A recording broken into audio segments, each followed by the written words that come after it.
Jalen Hurts will have a bounce-back season as a running quarterback in 2026. I'll tell you why coming up on today's edition of the Locked On Eagles podcast.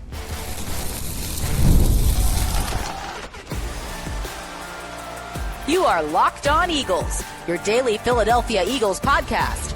Part of the Locked On Podcast Network, your team every day.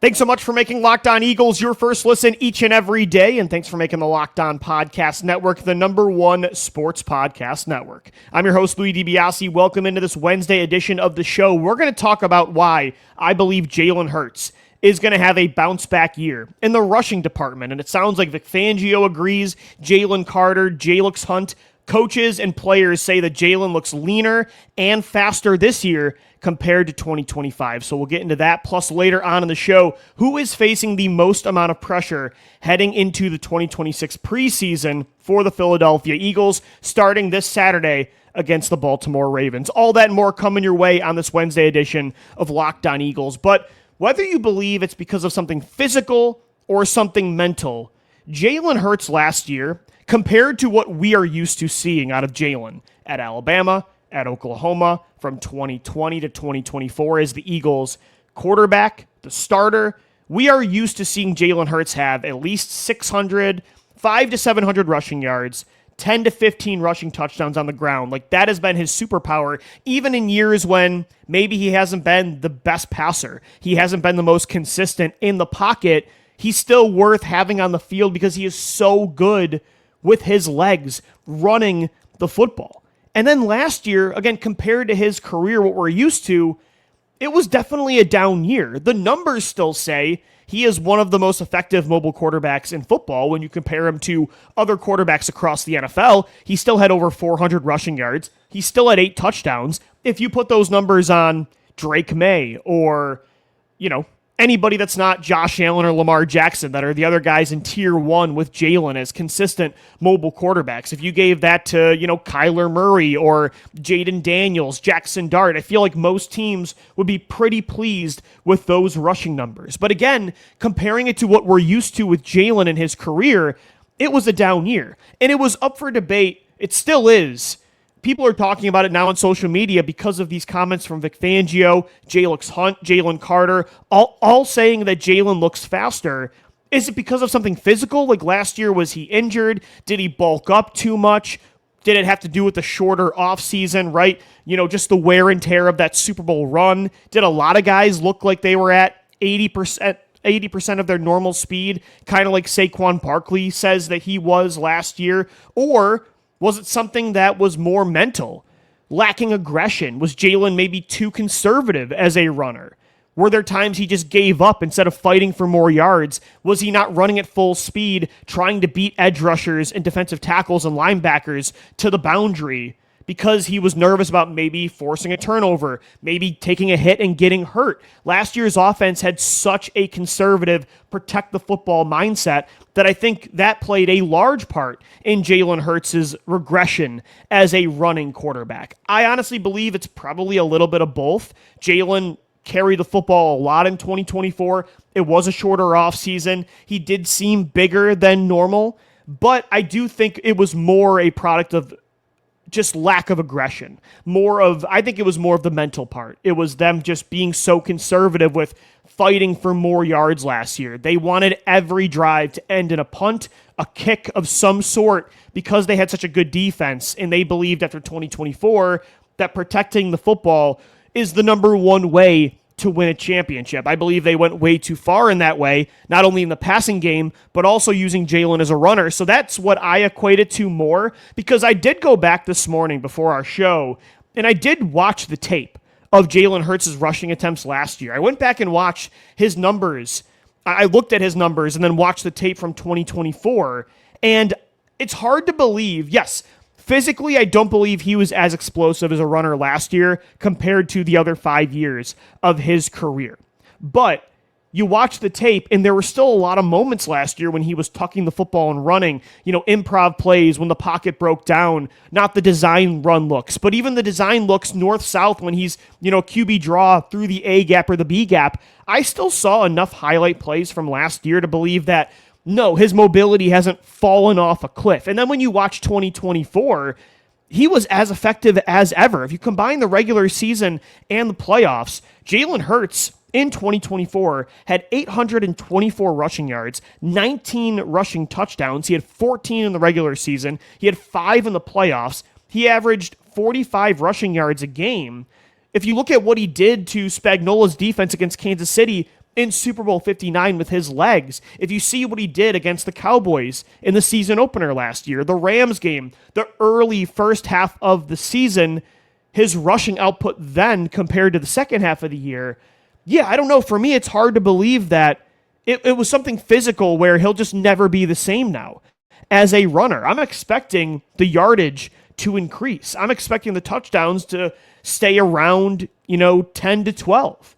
I believe even though the Eagles are going to run more under center looks, they're trying to grow Jalen's game in the pocket. It sounds like in practice, Sean Mannion is not going to go away from Jalen running the football in the shotgun, drawing up some RPO plays, read option, quarterback draws. Maybe even under center play action can create some more different kind of rushing attempts. Some bootlegs can allow him to get to the boundary faster in one fluid motion. There's better momentum there. There's more opportunity for lead blockers, right?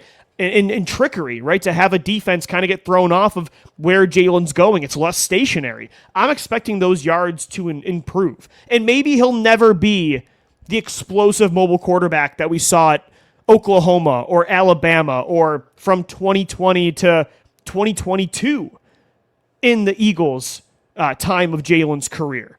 Maybe he'll never be that fast again. But I do believe what they're saying. Jalen Carter, Vic Fangio, Jalyx Hunt at training camp, that Jalen does look more explosive, more effective this year as a runner compared to last season. Just listen to this quote from Jalen Carter.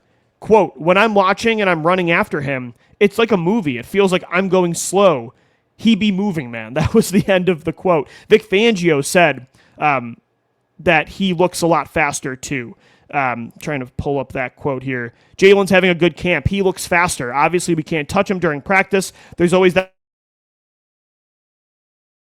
if you had him or not, but he's moving good, and I think he's doing a nice job with the new offense. Jalyx Hunt also said that he looks more explosive this year. Jalen, when you asked Jalen Hurts during his press conference, when he was asked if he is doing anything different to regain his speed, he did say no, nothing specifically. I just went on my normal regimen. I feel good. I've always felt good. I don't feel anything's different than I have in the past. So, he's saying there's nothing different. I do think physically last year, it definitely didn't feel as explosive, but I agree that it was probably more mental than anything. I think Jalen Hurts just needs to be willing to pick and choose his spots better this year. I think he went too far last year and not fighting for more yards, not being as willing to just tuck the football and run. I think that is a big part of Jalen's game that you can't see dissipate yet. Maybe, again, I've talked about it a lot on this podcast over the last year that, when he's 30 plus years old, that part of his game will probably have to change, but he's only 28, or he just turned, 29, right? He's not even 30 yet. So only a year and a half ago, Jalen was putting up some incredible rushing numbers in a Super Bowl winning season. Again, last year it didn't look as good, but watching the tape back from 2025 this morning told me, it's still there. I mean, he can still be one of the top 5, top 7 most effective mobile quarterbacks in the NFL, even in a modern-day league where so many quarterbacks now have that rushing ability. They're all required, pretty much, to have that rushing ability. So I'm expecting big things, and it's great to hear that he looks leaner. I definitely feel like he probably bulked up over the last couple years, also with the flak jacket, adding on to the weight to make sure he doesn't get injured. And he did play every game last year. So it's great to hear that he looks leaner and that he just looks faster and more aggressive, more willing to create big plays with his legs, because that is such an important part of his game that I think needs to come back in 2026. All right, guys, coming up next right here on the Locked On Eagles podcast, the Eagles have their first preseason game this Saturday against Baltimore. Who is facing the most pressure to have a good preseason on both sides of the ball? We're going to talk about it next right here on Locked On Eagles. Support for today's episode of the Locked On Eagles podcast comes from Square. Square is the reason behind so many local businesses providing fast processing, fast checkouts, a platform designed to help businesses sell, manage, and grow. Whether it's a neighborhood coffee shop, a packed sports bar on game day, or your favorite restaurants, Square brings payments, banking, and more together in one connected system. It helps businesses spend less time managing technology and more time focusing on their customers. Square isn't just a payment processor, it's a complete business platform built to simplify the day-to-day. From accepting every major payment method to managing inventory and helping businesses access their earnings faster, Square gives owners the tools they need to run their business with confidence. My favorite coffee shop down the street uses Square. I am in and out with my brown sugar shaken espresso on the daily. If you're starting a business or running one that deserves better tools, Square helps you sell, manage, and grow without slowing down. Right now, you can get up to $200 off Square hardware at square.com/go/LockedOnNFL. That's square.com/go/LockedOnNFL. Run your business smarter with Square. Get started today. Thanks as always for making Locked On Eagles your first listen each and every day. The Eagles finally have a football game we get to break down this Saturday against the Baltimore Ravens, the preseason opener. And as I said yesterday, I don't believe the Eagles should play their starters, and I don't believe they will play most of their starters. Maybe there's some guys that get some action. I don't know, maybe Dontavian Wicks gets out there, right? Maybe like a Tank Bigsby sees some action. He's not a starter, but a guy that's going to see the field. Maybe on defense you see Reek Woolen or, the safeties, Marcus Epps and Michael Carter, since they're competing for a starting job next to Drew Makuba. You might see some guys out there, maybe a little bit of Jahad Campbell, some of the edge rushers and defensive tackles that are going to be in the rotation. They'll be out there. Nolan Smith, maybe, Arnold Ebiketie, AJ Epineza for sure. So, not full-time every down starters are going to play, but there will be role players out there that we can evaluate on Saturday against Baltimore. But a lot of those guys, I don't feel like have a lot of pressure on them to perform in the preseason. Those players that really have to have a good preseason, they're on the bubble, right? These are the guys that are fighting for a job on a spot on the 53-man roster. And when I think of who is facing the most pressure to perform in this preseason, I'm thinking of really, I would say there's 5 to 6 players that come to my mind on offense and defense. The number one guy is my former guy, Kelee Ringo.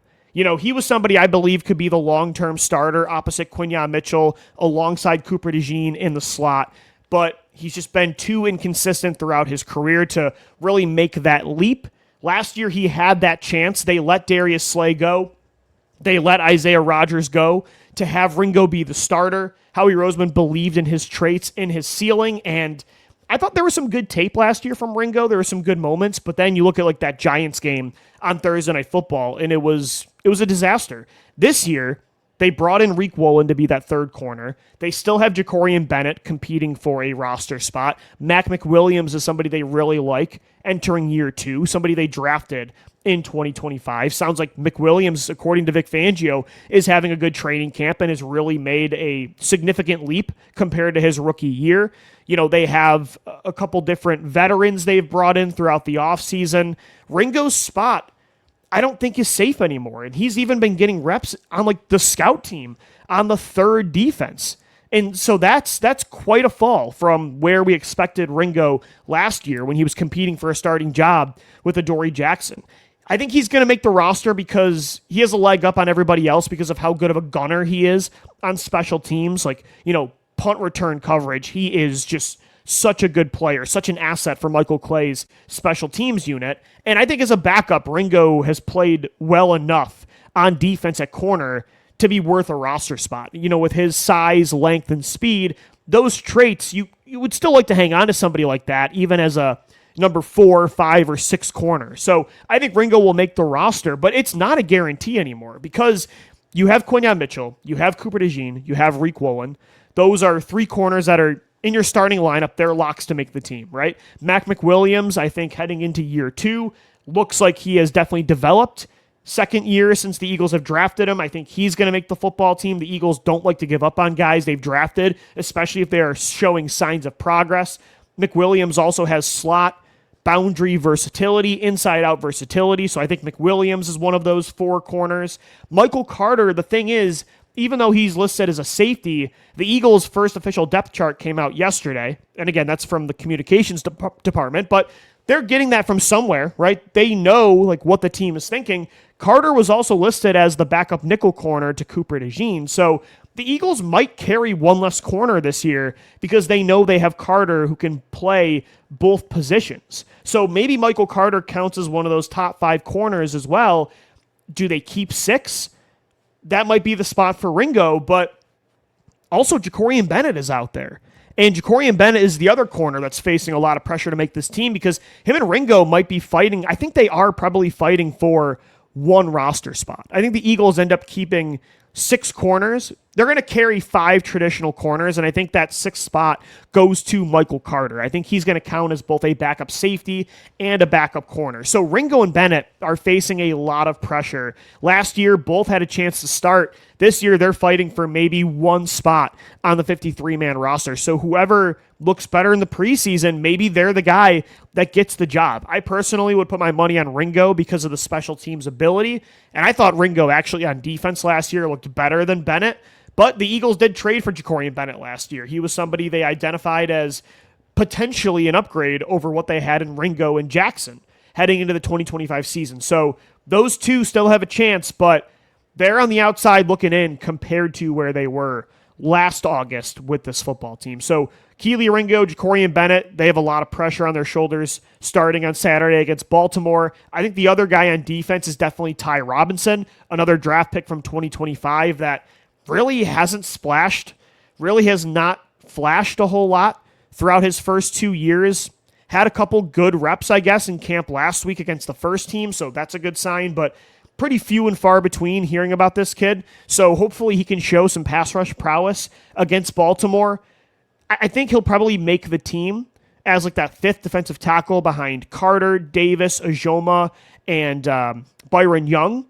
Just because, again, he was a high draft pick. He's got a pretty solid ceiling as a pass rusher, but we haven't really seen much on the field to justify that. I would like to see for my own eyes that Robinson is showing some growth, or I could see him being a guy the Eagles kind of cut their losses with, especially if Uar Bernard continues to flash, which he made another great play in one-on-ones. Yesterday, according to Eagles beat reporters, as a pass rusher, he has actually made more of an impact early on than people expected. Robinson might not be safe. So those are the 3 guys on defense that I think are facing a lot of pressure. Ringo, Bennett, Robinson. On offense, I think the Eagles are keeping at least 6 receivers, right? Johnny Wilson might have to convince this team to keep a 7th instead of a 4th tight end. So I think 2 guys on offense that are facing a lot of pressure, Johnny Wilson, and then at tight end, Grant Calcaterra. Calcaterra right now is behind Dallas Goedert, Johnny Munt, and Eli Stowers. Those are your top 3 tight ends definitely this year. The Eagles brought Calcaterra back on a 1-year deal, has been very involved in the offense over the last couple years. The efficiency hasn't been there, but the involvement has been. I think those 2 might be battling for one last spot as a pass catcher on this 53. Johnny Wilson, funny enough, though, is the better blocker. He is the taller, more niche style player, a red zone weapon at 6'8" with that kind of contested catch ability. I think Johnny Wilson probably has a leg up over Calcaterra if that is the decision. Maybe they're not going to keep a 7th receiver or a 4th tight end. Maybe they want to carry more players on the offensive line, on the defensive line, in the secondary. Who knows? But I do think they're going to keep one extra tight end or receiver that we're not. Normally they keep 6 receivers and 3 tight ends, so 9 total pass catchers. This year, I think they do end up keeping 10.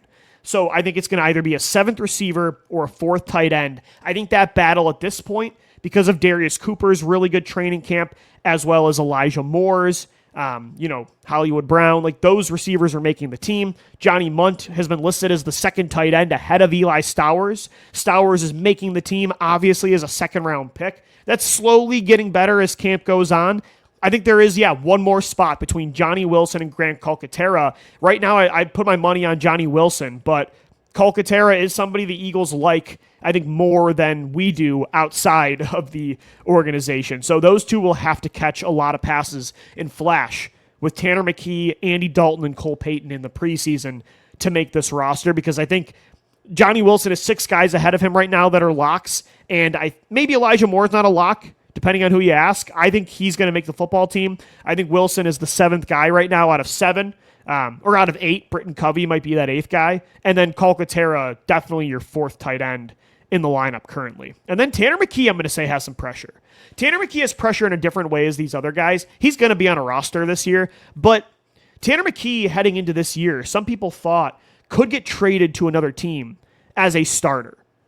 And not only did that not happen, now he's not even guaranteed to be the Eagles' backup. Andy Dalton, McKee's been having a good camp, but Andy Dalton has too, and they're in an open battle, an open competition to be the QB2 behind Jalen Hurts. So this job is not guaranteed for McKee like we thought it might be, like we thought it was heading into the offseason, like it was in 2025. And not to mention they have Cole Payton, who they really like. And I think Cole Payton isn't just a lock to not make the team. I think there's a really good chance he ends up making the team over the loser of the QB2 job. If Tanner McKee loses this battle to Andy Dalton, like that really hurts his chances of being a future starter. He was heading into the year with some legit hype that he could go to another team and compete for a starting job. If not only that didn't happen, but now he loses a backup job to a 39-year-old Andy Dalton.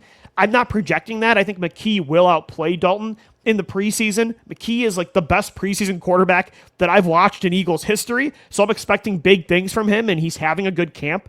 Has had a couple really nice practices this week. But if the result goes to Dalton and maybe they keep Cole Payton ahead of Tanner McKee, that will really hurt his stock as a potential long-term starter. So his pressure is a little bit different than these other guys. He'll absolutely be on a 53, and it might very well be the Eagles. Maybe Cole Payton is stashed on the practice squad. Maybe Cole Payton ends up having like I hope not, but maybe he has like a Clayton Thorson, Kyle McCord kind of preseason where he just clearly isn't ready. He's not that guy we thought he was, and he ends up getting cut. But I think Peyton's going to turn some heads. And like I said on the show last week, if Dalton or McKee lose this job, I don't know if their roster spot is safe. So there's definitely pressure on both of them, but definitely Tanner McKee because he still has a chance long-term to maybe be a starter in this league. And if you lose that backup job, that unfortunately reputation means a lot in the NFL, whether it's fair or not.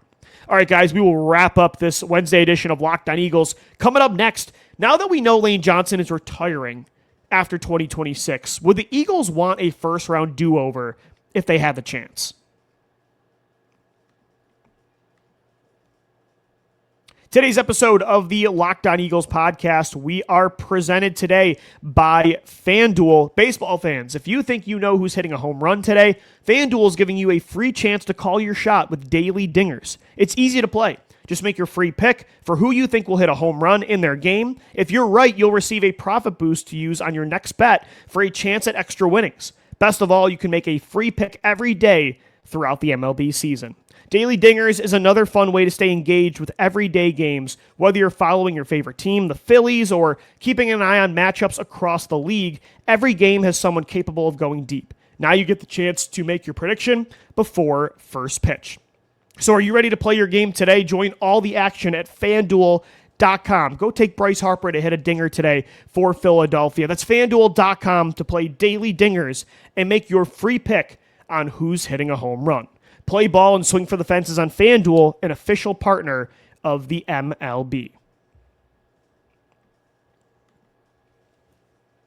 Thanks as always for making Locked On Eagles your first listen each and every day. Guys, make sure your second listen is the Locked On NFL Scouting Podcast with Kyle Krabs and Joe Marino. They're going to get you ready for the 2026 NFL season as training camp continues. The preseason starts up this week. You can find Locked On NFL Scouting wherever you get Locked On Eagles in audio form and on YouTube as well. Thanks so much for making us your first listen every single day. And the preseason starts on Saturday. I cannot wait to watch all of these young players on both sides of the ball fight for a role on this team, fight for a roster spot. Markel Bell obviously is a guy I can't wait to watch.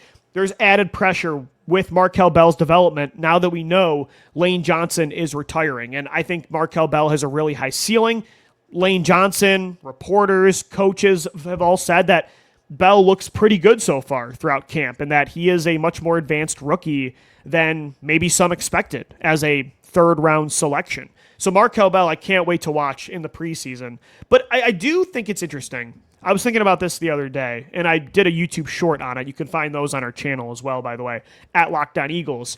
I was thinking about it now that the Eagles know officially that Lane Johnson is going to retire next year. And maybe they knew this at the time of the draft, but I am curious if they didn't. If the Eagles didn't know that Lane Johnson was going to retire, I thought, he is 36. He's heading into year 14. Missed all of that second half of the season last year because of a Liz Frank injury. He wasn't able to recover in time for the playoff game against San Francisco. We all knew retirement was coming for Lane, but I still thought, with the way he plays, if he bounces back this year, he stays healthy, he continues to look like the elite player that even last year he showed he still was, and the Eagles have a nice playoff run that, yeah, I think you could still get a couple more years out of Lane. And then when the Eagles prioritized, receiver and pass catchers over linemen in the first 2 rounds, that to me was also an indicator that, yeah, maybe they still have a couple more years with Lane. And that's why they took Markel Bell in the 3rd round, more of a project player right now that they can afford to develop and take their time with for a couple years. He's got a really high ceiling, but the floor, of course, for a 3rd round lineman is lower than for like a top 20 pick on day 1. So that told me that they maybe didn't believe Lane would retire after this year. If that's the case, in that scenario, in that hypothetical world, I do wonder if the Eagles just found out Lane's going to retire like we all did in real time on Saturday, if they would do a 1st round do-over. And this has nothing to do with Makai Lemon. I believe Makai Lemon is still, even with the injury and the lack of hype around him right now, I still believe he's going to be like the perfect elite modern day slot weapon for Jalen Hurts and this offense. I believe that Makai Lemon was unbelievable value at the pick the Eagles got him. The fact that he fell outside the top 15 was very surprising to me, and the Eagles really didn't have to give up much to trade up for him. So I believe Makai Lemon was great value. I think he's going to be a really great player in the NFL. He was a top 3 receiver on my board. I had it Jordan Tyson, Carnell Tate, Makai Lemon. He was my number 3 guy. So him and Omar Cooper, it was kind of 3A, 3B, depending on when you asked me during the process. But Makai Lemon, I believed, would be a top 3 receiver taken. So this has nothing to do with Makai Lemon. But I do wonder if the Eagles had a chance to go back in time, knowing Lane Johnson's going to retire, if they would maybe make a more aggressive trade up the board for Georgia tackle Monroe Freeling, who ended up going 1 pick in front of them to the Carolina Panthers. I wonder if they didn't know that Lane was going to retire, if that would have changed their approach. If they would have said, maybe instead of Makai Lemon and Markel Bell on day 1 and day 2 at receiver and tackle, maybe we try to leapfrog in front of Carolina and get Monroe Freeling, who, by the way, I talked to a lot of draft experts at the Combine, and it's all hearsay, right? I talked to Daniel Jeremiah, a couple guys as well from Locked On even, and that have sources that have talked to the Eagles, and it sounded like they really liked Monroe Freeling. I believed personally that Freeling was like the number 1 guy on their board. If you've watched the Draft Day movie, when Kevin Costner circles, Mac, no matter what, the player he took. If you had one guy, the Eagles circled their name, I thought it was Monroe Freeling. Howie Roseman claims it was always Makai Lemon. I'm curious, though, if they had their choice, if they had their pick of both, what they would have did then, and especially knowing now that Lane's going to retire, if that would have impacted that decision. Like, would you rather have Makai Lemon and Markel Bell, or would you rather have Monroe Freeling and maybe like Ted Hurst on day 2, who's having a great camp in Tampa Bay, a bigger receiver that Jalen Hurts clearly likes throwing to that kind of player. A.J. Brown, Dontavian Wicks, even Darius Cooper, a great contested catch guy, is having a good camp this summer. I'm curious if that would have changed the Eagles' approach if they didn't know that this was Lane's last year. For me personally, I still would definitely do what the Eagles did. I love the Makai Lemon, Eli Stowers, Markel Bell, top 3 pick approach to this draft. So I'm not going to do the revisionist history thing yet. It's just more of a thought exercise. Curious, would you guys change your approach now if you knew Lane was going to hang him up? Would you try to trade up a few more spots for Monroe Freeling and take a receiver on day 2? Or would you do exactly what they did and take Makai Lemon and Markel Bell? I think they probably ended up, making the right decisions there, but it's just curiosity because the Eagles prioritize the franchise left and right tackle spots. It's been a huge top 3 reason they've been the most consistent team in the NFC in the 21st century is the amount of elite consistency they've had on the offensive line, but especially at the tackle positions on both the left and the right side. All right, guys, that's going to do it for today's edition of the Locked On Eagles podcast. Thanks so much for making us your first listen each and every day. Until tomorrow, thanks so much for downloading, watching, and listening, and let's go Birds. Fly, Eagles, fly.